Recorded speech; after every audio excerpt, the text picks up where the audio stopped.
یوں تو پروردگار عالم کے تمام فرشتے معتبر ہیں، مگر تاریخ اسلام میں 4 فرشتوں کو مقرب فرشتے قرار دیا گیا ہے۔ حضرت جبرائیل علیہ السلام کے جو امین وحی قرار پائے، حضرت میکائیل کے جن کے حصے میں رزق بانٹنا اور بارش برسانا آیا، حضرت اسرافیل علیہ السلام کے جو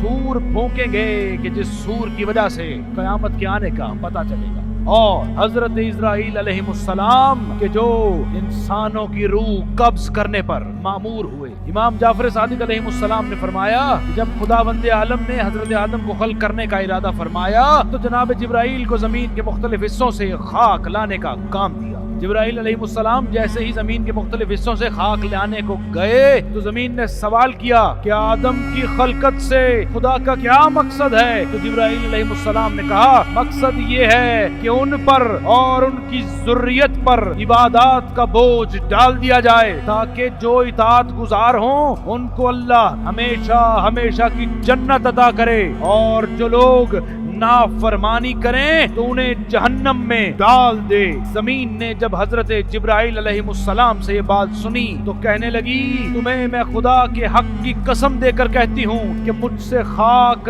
نہ لے جانا کہ میں خدا کے عذاب سے خوف رکھتی ہوں۔ لہذا حضرت جبرائیل علیہ السلام خالی ہاتھ بارگاہ الہی میں لوٹے اور بتایا کہ پروردگارا، زمین نے چونکہ تیری بزرگی اور تیرے حق کی قسم دی تھی اس لیے میں اس سے خاک نہیں لایا ہوں۔ اللہ تعالیٰ نے میکائیل علیہ السلام اور حضرت اسرافیل علیہ السلام کو بھی یہ کام کرنے کو دیا، مگر وہ بھی خالی ہاتھ بارگاہ الہی میں لوٹ آئے۔ مگر خدا نے جب حضرت اسرائیل کو خاک لانے پر مامور کیا تو اسرائیل علیہ السلام جب زمین سے خاک اٹھانے لگے تو زمین نے انہیں خدا کی بہت قسمیں دی، مگر حضرت اسرائیل علیہ السلام نے کوئی بات نہ سنی اور کہنے لگے کہ میں خدا کے حکم کی خلاف ورزی کرنے سے خائف ہوں، اور زمین کے مختلف حصوں سے خاک لی اور بارگاہ الہی میں پہنچے۔ جب وہ بارگاہ الہی میں پہنچے تو پروردگار نے ان کی بڑی حوصلہ افزائی کی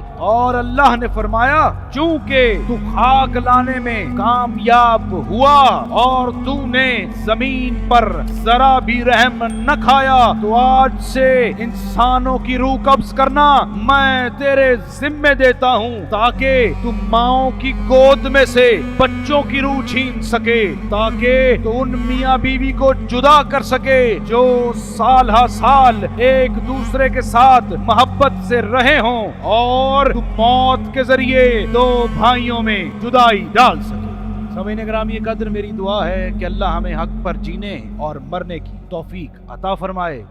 الہی آمین۔